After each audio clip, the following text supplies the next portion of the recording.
Bharatiya Janata party రాష్ట్ర అధ్యక్షురాలు పురంధేశ్వరి ఇవాళ ఆవిడని వ్యతిరేకించాల్సిన అవసరం ఎవరికి లేదు.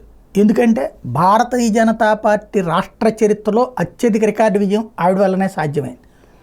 8 అసెంబ్లీ స్థానాలు, 3 పార్లమెంట్ స్థానాలు. అంటే ఆవిడ వల్లనే, అంటే ఆవిడే గెలిపించిందని చెప్పను. బట్ ఈ నిర్ణయం తీసుకోవడంలో కీలక పాత్ర. అదే సందర్భంలో ఆమె ఈ సందర్భంలో నాయకత్వం వహిస్తున్నారు కాబట్టి ఖచ్చితంగా ఆ విజయం ఆమెకే దక్కుతుంది. ఎవరు అధ్యక్షుల స్థానంలో ఉన్నప్పుడు లభించిన విజయం వాళ్ళకే దక్కుతుంది. అది ఒక ఆస్పెక్ట్. రెండోది వచ్చేటప్పటికి ఎక్కడ వివాదాలకి తావు లేనటువంటి విధంగా చివరిలో వ్యవహరించారు. వీళ్ళు కింద నాయకులు, కార్యకర్తలు ఏది చెప్తే అదే అధిష్టానానికి పంపించారు. తన అభిప్రాయాన్ని తాను చెప్పుకొచ్చారు. ఫైనల్గా జరగాల్సింది జరిగింది. ఇప్పుడు శాసనసభాపక్ష నేతని ఎన్నిక తను పట్టించుకోవాలి. అలాగే మంత్రి పదవి ఎవరికి ఇవ్వాలి అన్నటువంటి కూడా తను పట్టించుకోవాలి. చివరికి చంద్రబాబు గారు రాత్రి 1:30కి మంత్రులకు సంబంధించిన లిస్టు పంపించారు.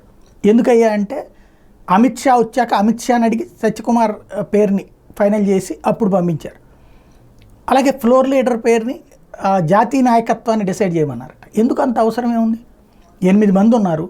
8 మందికి మీలోనే ఒక పేరు ప్రపోజ్ చేయండి, ఫ్లోర్ లీడర్ ఎవరు, డిప్యూటీ ఫ్లోర్ లీడర్ ఎవరు అని చెప్పి వాళ్ళకు చిన్న ఎన్నికలాగా పెడితే ఎంత ప్రజాస్వామ్యబద్ధంగా ఉండేది.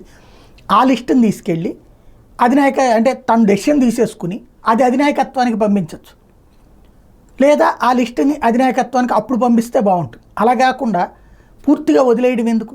నాయకత్వం ఆవిడ చేతిలోనే సక్సెస్ అయినప్పుడు దాన్ని ఎంజాయ్ చేయాల్సి ఉంది.